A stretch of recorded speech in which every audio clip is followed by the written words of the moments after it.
Teus irmãos a ti pedem paz, pra aliviar um pouco as aflições.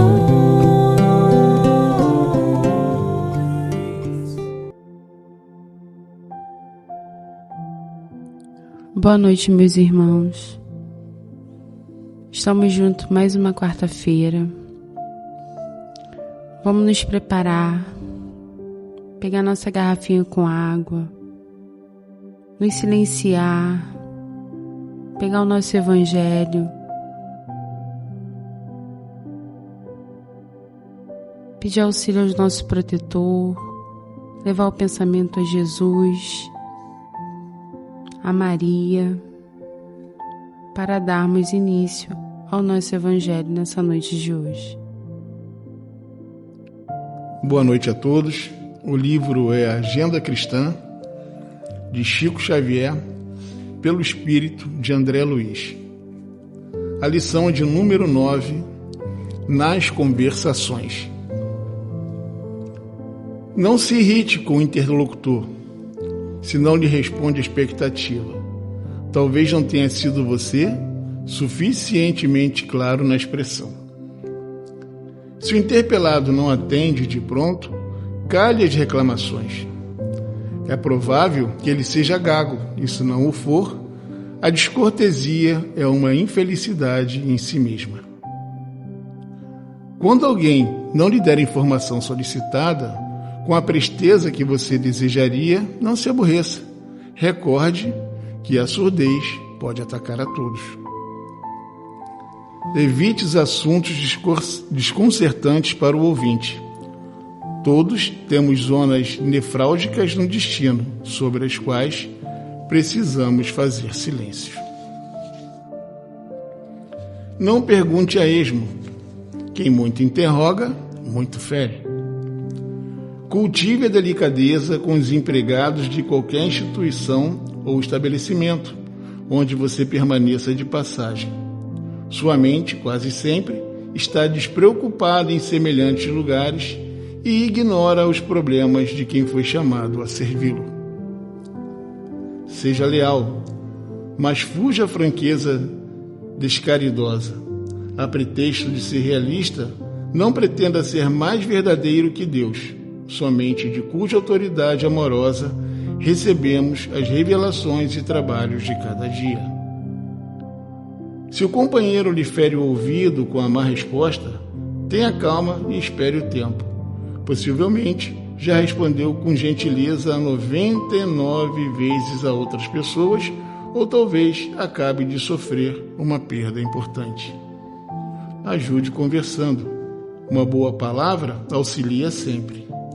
Lembre-se que o mal não merece comentário em tempo algum. Senhor Deus, amado Mestre Jesus, Pai de infinito amor, bondade e misericórdia, rogamos a Ti, meu Pai, para que nos ilumine nessa noite do Evangelho, como em todas as outras noites, que o Senhor possa colocar sabedoria em nossos corações, que o Senhor possa colocar luz em nossas vidas, que assim, dia após dia, possamos tentar nos melhorar. Um esforço, uma palavra, uma caminhada, o tropeço vem, mas mesmo assim seguimos adiante, tentando e tentando novamente, meu Pai. Ilumine aqueles que estão tão necessitados do Teu amor, do Teu carinho, do Teu afeto, da Tua paz, meu Pai.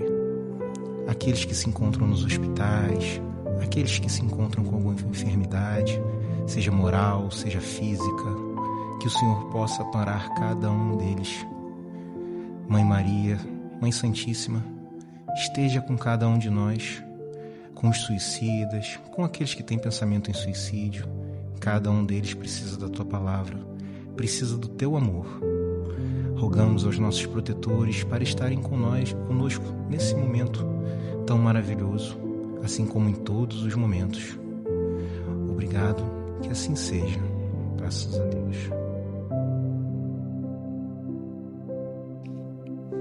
Boa noite, minhas irmãs, boa noite, meus irmãos. Então vamos continuar na leitura do nosso Evangelho segundo o Espiritismo, no capítulo 5, Bem-aventurados os aflitos, o item 25, a melancolia. Sabeis porque às vezes uma vaga tristeza se apodera dos vossos corações e vos leva a considerar amarga a vida? É que vosso espírito, aspirando à felicidade e à liberdade, se esgota, jungido ao corpo que lhe serve de prisão, em vãos esforços para sair dele. Reconhecendo inúteis esses esforços, cai no desânimo e, como o corpo lhe sofre a influência, toma-vos a lassidão, o abatimento, uma espécie de apatia e vos julgais infelizes. Crede-me, resiste com energia a essas impressões que vos enfraquecem a vontade. São inatas no espírito de todos os homens as aspirações por uma vida melhor, mas não as busqueis nesse mundo. E agora, quando Deus vos envia os espíritos que lhe pertencem para vos instruírem acerca da felicidade que Ele vos reserva, aguardai pacientemente o anjo da libertação para vos ajudar a romper os liames que vos mantém cativo o espírito. Lembrai-vos de que durante o vosso degredo na terra, tendes de desempenhar uma missão de que não suspeitais, quer dedicando-vos à vossa família, quer cumprindo as diversas obrigações que Deus vos confiou. Se no curso desse degredo provação, exonerando-vos dos vossos encargos, sobre vós desabarem os cuidados, as inquietações e tribulações, sede fortes e corajosos para os suportar. Afrontai-os resolutos. Duram pouco e vos conduzirão à companhia dos amigos por quem chorais, e que jubilosos por ver-vos de novo entre eles, vos estenderão os braços, a fim de guiar-vos a uma região inacessível às aflições da terra. Essa mensagem é de François de Geneve, foi escrita em Bordeaux. Então, olha que interessante, né? Hoje em dia, o que mais a gente ouve falar é de depressão. Né? A depressão ligada, infelizmente, né? A depressão ligada às injustiças da vida, a depressão ligada às más escolhas que a gente faz, como a gente estudou semana passada, ou vinda externamente por alguma situação de perda, seja o que for.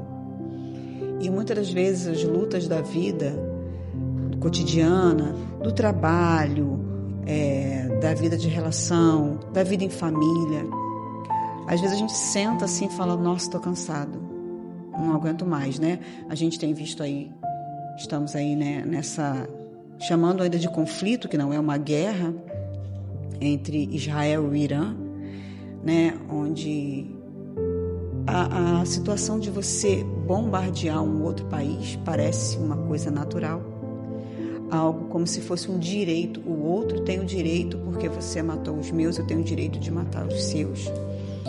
Quase que voltando à lei de Moisés, a pena de talião, olho por olho, dente por dente. E a gente às vezes senta e fala assim, realmente o mundo não tem jeito, acabou. A gente se deprime, né? A gente fica triste, mas como ensinou aqui na lição, isso não pode passar de alguns momentos, porque nós que acreditamos no Cristo, que acreditamos em Deus, a gente sabe que a gente está aí nos estertores do mundo de prova e expiação, e para a gente começar um mundo de regeneração, para a gente sentir o mundo de regeneração, a gente precisa se regenerar. Não é o planeta que vai se regenerar. Somos nós que vamos nos regenerar. nos regenerarmos.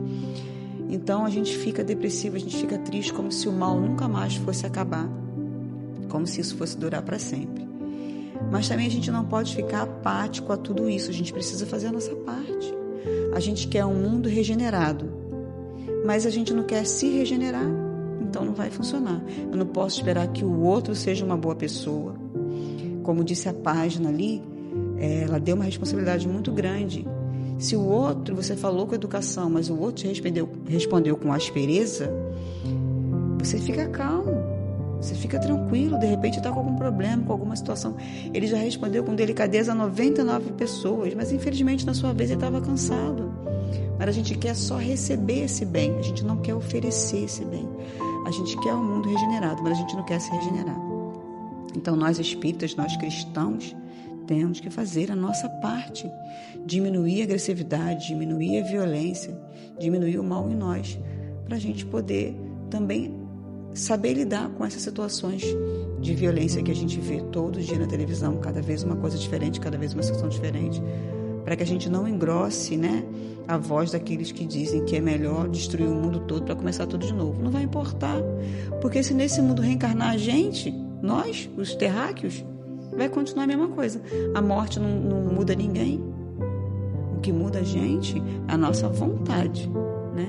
Então, que a gente aprenda com essas lições, que a gente não se deprima por mais que alguns instantes, que é natural, porque a gente sabe que no mundo espiritual é muito melhor do que aqui. Lá, apesar de tudo, dos nossos sofrimentos que a gente passa, mas quando a gente está no educandário, no local de ensino, é muito melhor que aqui. As situações são as melhores. Então a gente fica assim, instintivamente, como ele disse, né, está inato, está em nós, uma lembrança lá no subconsciente de um lugar melhor, de um lugar mais tranquilo, e é para lá que a gente quer voltar. Mas lá a gente não paga nossos débitos, né? A gente não resgata. É aqui que a gente resgata. Então que a gente possa fazer uso dessas lições para a nossa vida, porque somos nós que estamos incumbidos de auxiliar na mudança do mundo, né? Porque a gente conhece a vontade de Deus e a gente deve fazê-la. Então nós vamos encerrando assim a leitura do nosso Evangelho. Boa noite, meus queridos irmãos. Depois desse Evangelho maravilhoso, convido a cada um de vocês a fechar os seus olhos,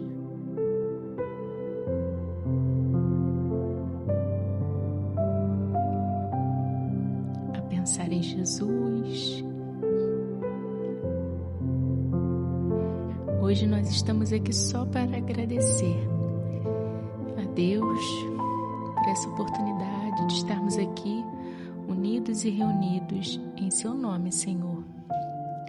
Aos benfeitores amigos, a nossa querida Joana Dark, que muitas das vezes a gente imagina nossa irmã em campos de batalha, mas ela é para nós também uma flor, uma rosa delicada que está em nossos corações, nos envolvendo para esse trabalho de amor.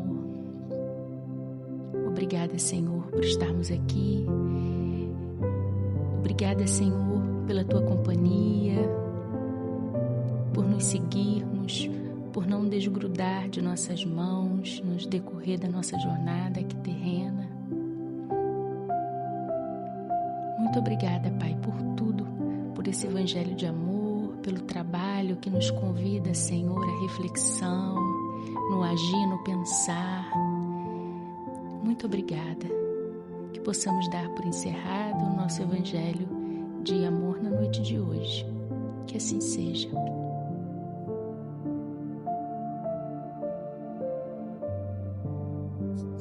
Que maravilha, né? Fizemos o nosso Evangelho, estamos recuperados, estamos fluidicamente limpinhos, tratados com a nossa água. Então, se você ficou até o final e esse Evangelho foi importante para você, para o seu fortalecimento espiritual, vamos pedir que você se inscreva no canal da nossa casa, que você curta o nosso vídeo, que você compartilhe esse Evangelho para alguém que você acha que também precisa ouvir as palavras de Jesus, para que essa mensagem do Espiritismo, essa boa mensagem, se espalhe para todos que precisam, para todos os que estão necessitados desse carinho na alma. Uma boa noite a todos.